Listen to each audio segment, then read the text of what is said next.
Well, gang, Carolina Jackpot time coming at you on Wednesday morning.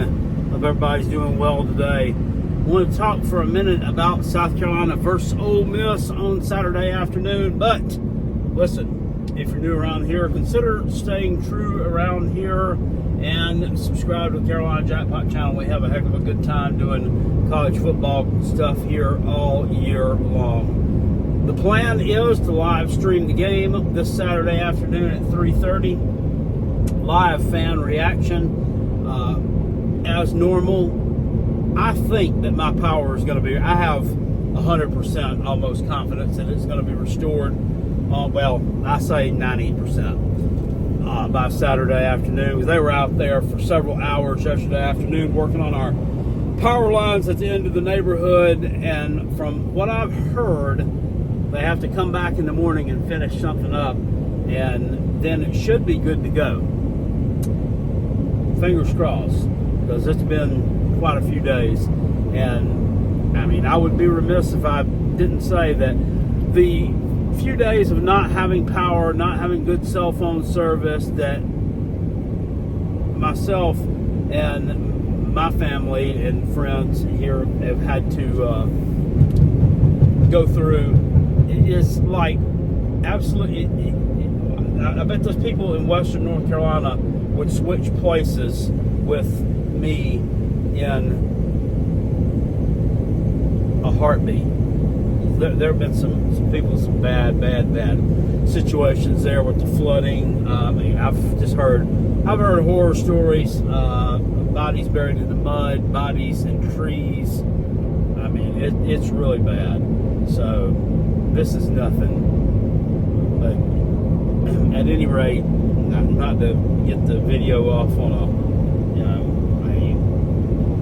really sad note, but it's something to think about.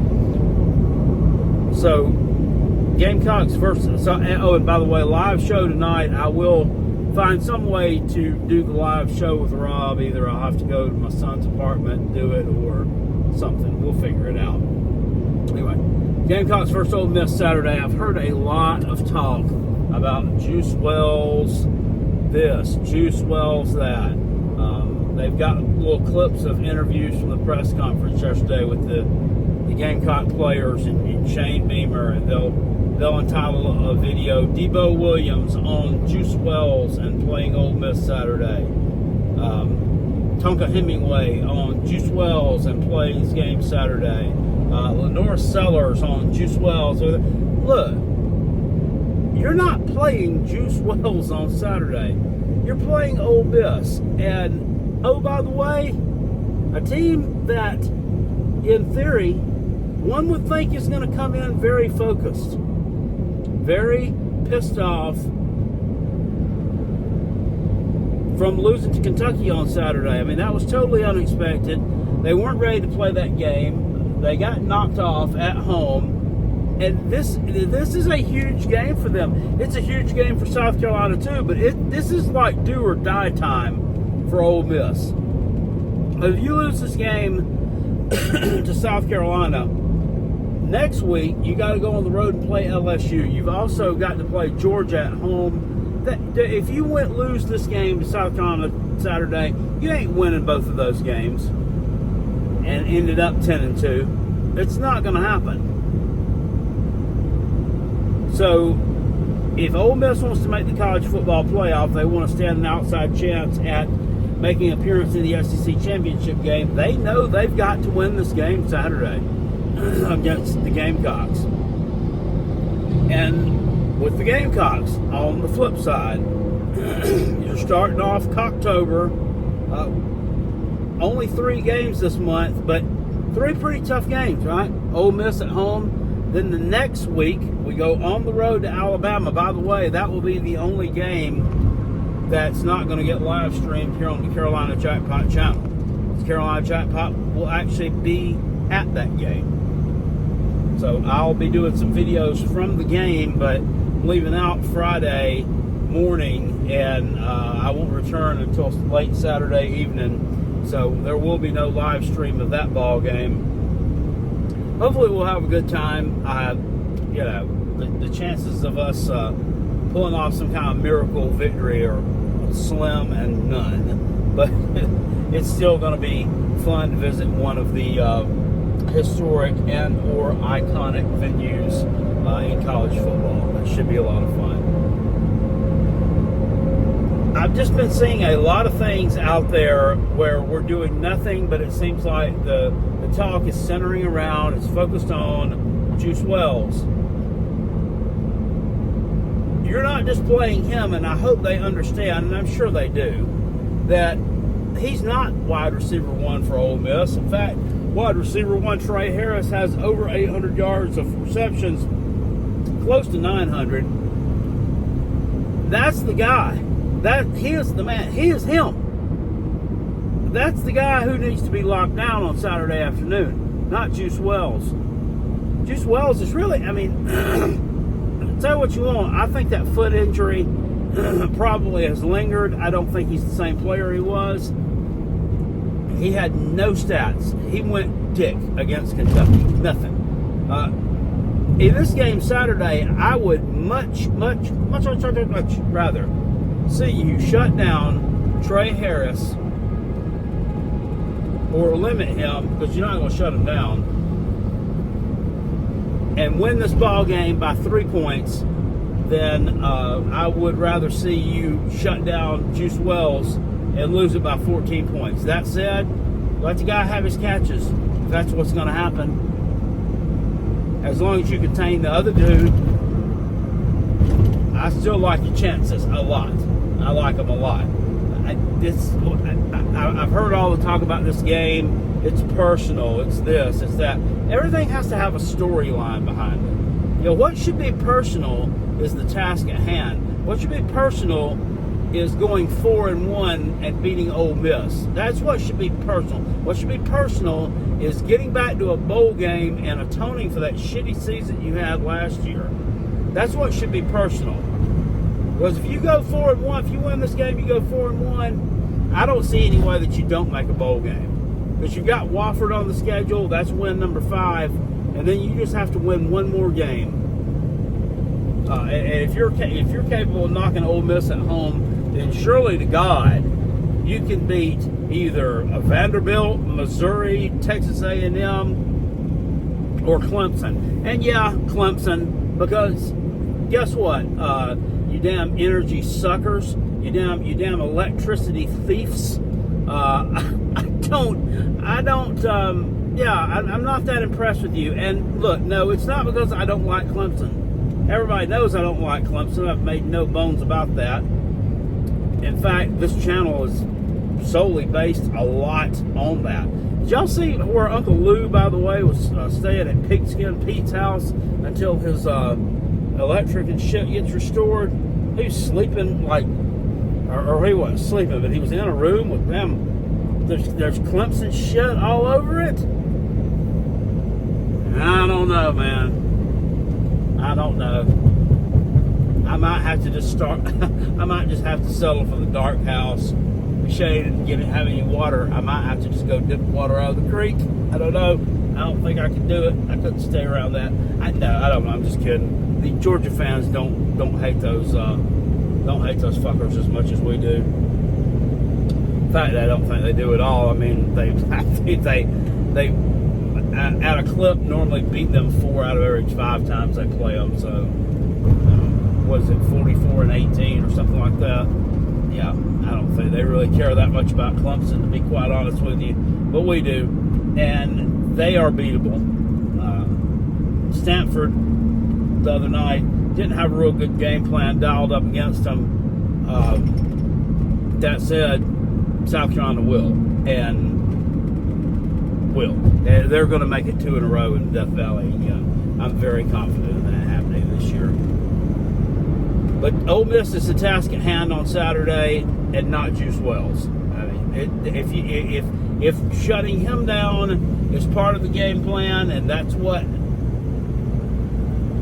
if that's a byproduct of you're so hyper focused on Ole Miss that he gets shut down as well, then so be it.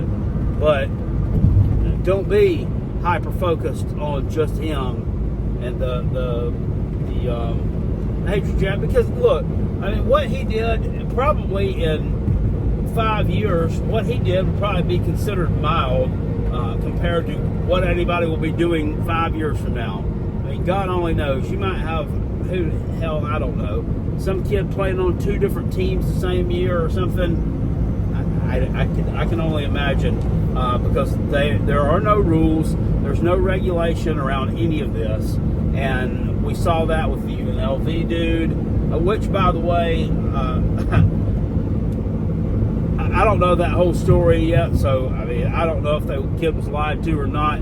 But if he was not lied to and he was, in fact, lying and made up that story just so he could try to get more money out of UNLV, then he got his just due Saturday night when they went up there with the backup quarterback who took his place and just absolutely mouth-pumped Fresno, a team that they hadn't beaten in like 10 years. Pretty good stuff there. Anyway, this is going to be a heck of a matchup. I don't know which way I'm leaning yet in terms of a side. Well, in terms of a side and in terms of points, I'm taking the Gamecocks. They're not losing by more than a touchdown in this team. That said, it's a very losable game if they come out flat, if they're not ready to play. South Carolina's defense is ranked in the top 20. I don't know that I even realized that. That's pretty damn excellent.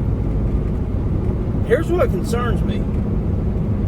The Ole Miss rush defense is ranked number 1. Number 1 in the country. Number 1. I would not have guessed that. I would have never guessed that in 1,000 years. So, South Carolina likes to ground and pound a little bit. That game plan may not work against them. Lenore Sellers is coming off an injury. He didn't play. He hasn't played in 3 weeks. He's going to be rusty. I don't know. That tells me South Carolina's probably going to start this game off slow offensively, which means that defense is going to have to play really well and keep this game manageable until Lenoris can get warmed up a little bit, until he can start cooking. Got me kind of worried. So, I'm still liking the Gamecocks to cover the number in this one. I think defensively, they're going to be able to shut down a lot of what Ole Miss is doing. Now, my podcast partner, Rob Sanders, seems to think that, Kentucky rushed their defensive tackles up the middle, and they clogged the middle up, pushed Jackson Dart back into the pocket, made him make mistakes, blah, blah, blah, and that's why they won. And South Carolina doesn't really have that. Tonka Hemingway is not trash. Alex Boogie Huntley, a guy who's been at Carolina for 4 years, has played a ton of football here, and he's not a great football player, but he's pretty decent. TJ Sanders, he's one of the better defensive tackles in the SEC. South Carolina will be just fine up the middle. Is their defensive line the thing? We don't have one player who's as dominant as Deion Walker for Kentucky is, but we've got 3 or 4 there who are pretty good. And then the outside, the edge rushers, that'll take care of itself. Now, yes, I do understand. They can do some quick draws. They can do some slants. They can do some stuff to kind of neutralize those defensive ends, putting that pressure on you. Well, I mean, that's when any good defensive coordinator, they're going to flip them up. They're going to stun them. They're going to do different shit with them. South Carolina will be fine. I think Clayton White, knock on wood with me saying this, and it seems funny to say this because he's been in coaching a long time. I think he's matured a lot as a defensive coordinator the past, I want to say, 6 to 8 games. He's matured a lot as far as a coach in terms of that. So I'm really looking forward to a good game on Saturday. I'm looking forward to a good defensive performance. And I'm looking for the offense and Lenoris to do enough to win this ball game against a team that was exposed Saturday and now is seen as being very beatable and or vulnerable. But things can go one of 2 ways. Ole Miss can come out pissed off, focused, and you can lose by 2 touchdowns, or they can come out sucking their thumbs, not play well, let the Kentucky loss beat them twice, and beat them at home at Williams-Brice. So which way is it going to go? Anyway, I will see you guys later on. I appreciate you being here. Peace, and I'm out of here. And go Gamecocks! Woo!